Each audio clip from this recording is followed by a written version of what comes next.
struggling, especially against so much pickup potential from the side of S11. Yeah, I feel like we're in a weird place, right? Where you're still seeing Beatrix picked up a lot, but the win rate just isn't there. But you know, obviously these teams spent a lot of time practicing. We saw a lot of Beatrix 1-1 previously, right, throughout the year and everything. So we'll see again how you utilize that gold lane, because honestly, it's not always about the gold lane in these matchups, which we're seeing here. And I also love that Benedetta ban coming out from S11 because of just the massive game that we saw Kakashi have, and even in that versus, you saw the signature pick was actually the Terizla there, right? Do we possibly see a ban towards that? Is it possible that that comes out here, or is he actually going to be playing the Fredrin? I mean, that's the biggest question, where exactly Takashi's going. See, that's why the flex picks are just so good in the first phase, right? It really makes the opponents think. And S11, they're going to have to go for a ban towards the XP. Not the Terizla, but it's the hero with the initial T. It's the Tamiz in the XP that's going to be banned out, right? We haven't seen a lot of Tamiz. I think it's just White Chicken, man. It's just White, right? It's just White. Yeah, that was a very impressive game from White Chicken, though. Yeah. Maybe S11, that is what they want to avoid, right? They want to go for pickoffs, but if they're up against a very solid EXP laner that can go up against multiple members at the same time, then that will actually throw a wrench into their macro setups. So I think it's a smart move, but Rrq Akira, they have a lot more options here still. They can go for that Lolita that's still available, and that is a hero that Luis has shown to be playing so well. Mid lane. Yeah, I mean, we're going to get our answer in Paramis, Lunox? Lunox. Okay. Lunox, right? Who we've seen pop up 3 times up to this point, has had a pretty good performance. Really good, yeah. Really good. But mostly in the gold lane. Mostly in the gold lane, right? But so that's not happening here. So Unless. But I think it's highly doubtful here with the Beatrix. But S11 Gaming, I mean, what do they want to take into the gold lane here specifically? And then still, in just a couple seconds, we will find out, is this Joy still going in that jungle? Could it be the Cho here? Now, having the Kadita locked in with that burst potential, you do have a great option to burst someone down from Rrq Akira, but you got to utilize it, and that is the Irithil locked in for the gold lane. Oh man, Irithil just hasn't been too solid here in M4, the meta currently, but I do like the Rrq pick, right? It really stops the momentum that Rrq Akira has, stops them from engaging, and hey, it's also a solid initiation tool. Let me ask you something. Go ahead. Weapon Master Grok or High and Dry Grok? It depends if he's a roamer or the XP now, right? Because the Cho can still go to Cho XP. can still, yeah. I think the Grok's going to go to roam position. Looking at the games that, well, yesterday's games, High and Dry, Weapon Mastery, I am biased towards Weapon Mastery, right? The damage that Alien was doing was unreal, and you scale to the later stage of the game. So I think it'll definitely help him up against this kind of composition, which is quite squishy. If you want to look for that one shot, sure, just go for the Weapon Mastery, wait for those items, and then go. But the smartest pick is another, just such a solid choice for Rrq Akira up against so much CC. It's going to cancel out everything. Yeah, I like it. We've seen now both team compositions here. Arashi, any final thoughts on the team composition you like the most? I feel like both teams are just so aggressive, but I feel like for Rrq Akira, they have a bit more tools to work around with, a bit more crowd control immunity that will allow them to be a lot more dominant in the vision contesting. So I believe they have a bit of an edge here, but as you mentioned, both teams, they just seem very intent on just diving towards each other. Well, I gotta say, you know, with Rrq Akira here, they definitely have the tools they need. But I think the biggest thing, again, is that Marches pick, right? How do you utilize that? You're going to be able to dodge a lot of CC here. And then can you also utilize the Kaja pick? Because we've seen games where that struggled as well. But that's going to be it for the draft as we load up into the Land of Dawn. Ladies and gentlemen, the last day of the group stages. Rrq Akira versus S11 Gaming. Oh, you can already see the group up from both of the teams, right? They're just swapping sides right now as both teams, again, are just looking to just help their junglers get the buffs normally. Both junglers opting to go for the purple buff here. Yeah. So it's a very interesting path they're going to take. There's one thing that's very interesting, though, yeah. Papa Dog. Is that it? Is that what I was going to point it out to you, man? Weapon Mastery, right? He didn't go for it. He went for High and Dry here, which is interesting. What do you think about this? It means that he is going for a lot of 1v1 damage coming in, but of course on the side of Rrq Akira, they also actually went for the Martis in the EXP lane instead. So both teams, again, going to be very aggressive, but I do think that as far as wave clear goes, Rrq Akira has a bit of a lead with the Beatrix, with the Lunox, as well as the Martis. So I think in the early game, that kind of speed and how you can rotate will be critical in deciding who arrives to the fights first. See, this is why it's so interesting with drafts, because both teams super flex, right? We didn't initially we were like, where's Joy going? She goes in the jungle, okay. Then you have the Kadita in the mid lane not roaming. You have the Cho on the roam, and on the other side, same thing. You actually have the Fredrin in the jungle, right, doing that, and then it was the Martis, who we have seen in the jungle as well often, but he's in the hands of Takashi here, and that matchup alone, Takashi versus Papa Dog, I feel like it's going to be tough for Takashi to get a kill here, whereas Papa Dog could possibly get an early one if he is able to utilize that high and dry emblem. And you can see the team focusing on the bottom side. Already right early on, Takashi though, on the Martis, that's why they actually opted to put the Martis in the XP lane instead of the jungle. And instead they went for Fredrin in the jungle, which is, again, a weird style, because usually we do see the Fredrin get placed into the XP. But now King is already rotating towards that turtle side, going up against Papa Dog, Jawton, and Erwin. As Erwin jumps in with Way of the Dragon, able to actually bring King all the way back when Takashi looks for a steal. The Divine Judgment comes in onto Jawton, but it's still going to be S11 who takes the turtle. Both teams disengaging, and S11 walk out with the favorable trade. No one gets taken out, but that is a very quick maneuver from S11, and I thought that Rrq Akira were the ones that were going to put a trigger, because if you look at the composition, they have a lot more burst damage they can play around with, whereas for S11, they have a lot more outplay potential, but it seems like they are the ones that will be picking up first blood. First blood by S11 and Chan. This is what we said in the keys to victory. He needs to start popping off. Yeah. Picks the Kadita, flashy hero, does it. Erwin, with the way the Dragon and the Jikundo, brings King back, and that might just be a kill. King can't dash away.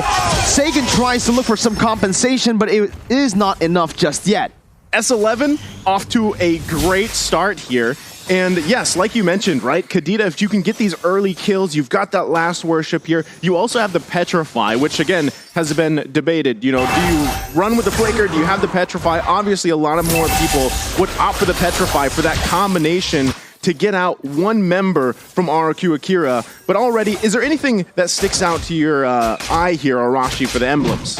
Of course, we talked about the high-end dry already, but we can see actually in the mid lane though, a play happens to interrupt the analysis yet again. This is gonna be a spicy one, boys. They just don't like you, Rocky. They don't want you to talk, bro. I understand. Okay, you understand, right? But Erwin has just been massive here. I mean, I feel like at this point, most Cho games that we've seen have been very valuable, right? Whichever team decides to go with this hero. And it works so well in the roam because, again, you're able to just allow Jotun to go ahead and farm up, right? You don't really have to worry about too much, and then you come and contest those objectives. The next turtle come up here in just a couple seconds.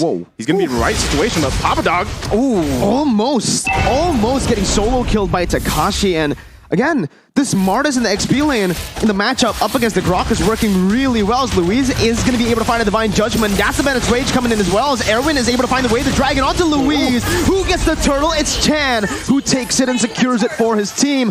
Both roamers falling, but again, S11 walk out with the better trade. That's a collateral turtle take from Chan with the rough waves.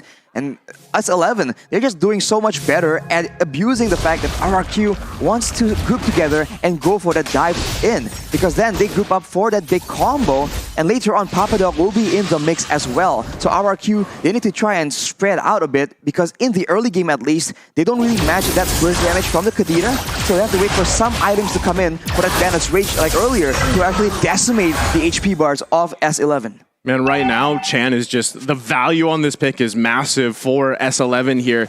And now the focus on the top side. They're actually going to back off, though. The whole team, both squads here, but Erwin. Almost. Just looking for it, right? Doesn't have the flicker just yet, so he actually stops right there. I do want to talk a little bit about the stakes of the game. If Akira wins this game, guaranteed upper brackets, #1 in the group. But if they lose, there is a chance of a three-way tie once again in this group. Are you ready for it? I'm ready. Everyone's ready too. As he flickers under the turret, not going to be able to find the Jikundo though, as Erwin's going to fall under that turret, gets caught.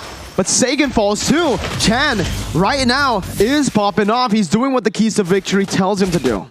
He listens, bro. Almost instantly gets deleted. I thought he was going to survive, but he got clipped by the rough waves, and that instantly bursted him down. So Chen is so massive right now, but in the bottom side. The wild charge just stops Takashi unless he's able to do something here. Nope, nothing magical there. He's just going to get taken down, and Rrq Akira are able to find a trade on a turret for kill. I mean, given the situation that S11 has, Rrq Akira has been finding ways to keep it as close as possible in terms of economy, right? That's best case scenario for them because they're going to have to claw back into this game. Right now, the pace obviously being set by S11. Next turtle's up. You can see even Papa Dog finding the positioning he needs to. And Luis doesn't have Divine Judgment, right? So this is most likely going to be another turtle going in the hands of S11, furthering their lead here objectively, and they'll be able to play around this as pretty much all of their members getting very comfortable in terms of itemization at this point in the game. This is why it's so difficult when you go for so many late game picks. We saw a similar story from Blacklist, but they are forced to concede so many objectives in the early game, but fortunately for them, they're still able to match the structure takes and even have a bit of a lead. Taking a look at the items right here, Hunter Strike for Takashi means that he can be a lot more aggressive, but Gusta La Gusta with the Blade of Despair will start doing a lot more damage, especially to the squishier members. But of course, once the Lightning Punching from Chen is completed, the already insane burst will get even worse for the side of Rrq Akira. Takashi was looking for a steal there, but will be caught on the wild charges. Erwin comes in to rotate, but Jotun's just going to be able to slay him down. The Divine Judgment comes onto Erwin right now as King is able to find a taunt. Sagan picks up the kill, a 1-for-1 right now. Ooh, Chan still able to get out. Jotun, once again, jumping back and forth, trying to get that last proc, but will just decide to disengage as Sagan comes in, just dealing some damage. And that whole time, Gusta La Gusta almost got taken out on the bottom side by Kai. So, I mean, that's just showing how much of a sort of vacation mode Kai has had. There might be focusing here on the bottom side, but Jotun not even going to let King and Luis get close enough. Still, though, Luis doesn't have the Divine Judgment. This is what Rrq Akira has to do. They have to play around Luis, and that's kind of been the trend for them throughout the group stage, is Luis finding those sets, whether he was playing the Lolita, whether it's the Kaja here. And still, if Gusta La Gusta can continue to grab a couple kills here and there, he's got weapon mastery himself, he will be a threat as the game goes on here. Luis, we have seen that he really does do a lot more flashy things when he has AoE crowd control that can set up his whole team for a big fight. But whoa, King! Erwin is able to find that right now, but everybody just collapses. The Petrify is massive by Chan. He finds the Lunox, Sagan's gonna fall, and Luis as well to Kai, who picks up a double. Gusta La Gusta rotates back into the mid lane, but it's a bit late. Takashi is gonna be caught there, jumps in onto the bush, and S11, they've timed that perfectly for the neutral objective to spawn, and that's the Lord. I wonder if Rrq Akira can be considered doing good or bad right now, because they've been losing a lot of fights, but at the same time, they've been able to minimize the gold difference, the structure difference as well. But now with S11 taking that Lord, if they play the macro game properly and manage all three waves at the same time, they have a chance here to, at one fell swoop, just break down multiple turrets from the side of Rrq Akira. Man, Erwin... still, just finding these little moments here. We're going to take a look at the replay in just a second, presented by TikTok here. Look at that, right? This is what we call the TikTok play in the Philippines. Comes in with that combination and doesn't die. Like, he's able to survive as well. And then the double there from Kai. That is a massive value here for S11. What? Whoa, hey, yo, what happened? Chan just got caught, and Jotun's looking for that ambush. Luis is going to be taken low. He doesn't have the Divine Judgment, and Jotun's just going to be able to walk him down. Takashi on the back, forced to flicker out very low. Jotun gets traded back as Gusta La Gusta picks up a mega kill. But man, it's just action everywhere, and they don't stop. They're still going. Sagan comes in with Wild Charge, will cancel that damage out. Erwin jumps in, now bringing him back with Way to Dragon. As Kai is going to be able to actually deal the damage back onto him. But Gusta and King traded back once again, and it's a shutdown over to Gusta. Man. This is a tough situation here because multiple shutdowns were picked up by Gusta La Gusta in that fight. Look at the damage right now. Okay. Out of nowhere, he is 6-0. Okay. The Beatrix does All right. damage. What was wrong with all the other Beatrixes at M4? What's with the win rate? Yeah. Well, He's 6-0. I It's have no Gusta La idea. Gusta, man. He's 6-0. He has the weapon mastery. And just a couple minutes ago, we were like, at one point, Gusta La Gusta, if he can continue to farm up, he is going to be a threat. And this is now. Now we're here, right? This is exactly what we're seeing. They get some more space on the map that they need. They even out the turret situation. But still, S11 is not out of this, right? They still do have quite a bit of control. They've got setups here. But Erwin, at this point, has to be much more careful in the way that he approaches these. And the same thing, Luis, now that he has Divine Judgment, he's feeling a little bit more confident, especially with Gusta La Gusta popping off at this point. He could find a setup that he wants, and then that's an immediate -1 for S11. It's going to be way harder for S11 to pull off their composition in the later stage of the game, right? They need to use their burst really efficiently towards that back line, and it's Sagan and Gusta. Thing is, Sagan can go invulnerable, and Gusta, the longer the game goes, will have some defensive items, will be a bit harder to catch. Meanwhile, for S11, most of them are open, and most of them can't really, take the prolonged fights here. It's just Kai, but just as I say it, again, Gusta La Gusta, he's dealing a lot towards Papa Dog on that high and dry. See, that's the thing. As we just said, Luis will pull those into Gusta La Gusta, find a kill, but Chan, though, Chan still has the rough waves. Is going to be able to get out of that one. A good snipe over just to poke Erwin down, but Rrq are doing good right now. They've gone the turrets down, and they can actually just wait it out. Play the long game, unless everyone gets caught here, and that's just a legendary picked up by Gusta. That's insane, What man. is Gusta? What? This man's insane. It's such a tough situation right now because Gusta is relatively survivable. Wow, that's a lot of damage, but he has a has clause as well, so he is sustaining a lot in these fights. And later on, Luis can transition from being an engage tool to a peel tool to ensure that Chan or Jotun, anyone who just dies in the back line, can get instantly shut down and destroyed by the damage coming in from the 8-0 right now, Gusta La Gusta. oh, look at Chan. Oh, He's I looking am. for a setup here on Gusta if he can find it. Oh my god, Sagan actually reads it out. Chan's still able to dish out the damage, but again, that's where the Lunox comes in handy. I thought I was going to hit, and then he's going to go for Luis ult, on the and then he hunt, goes though. for the hit. But yeah, Luis is on the hunt.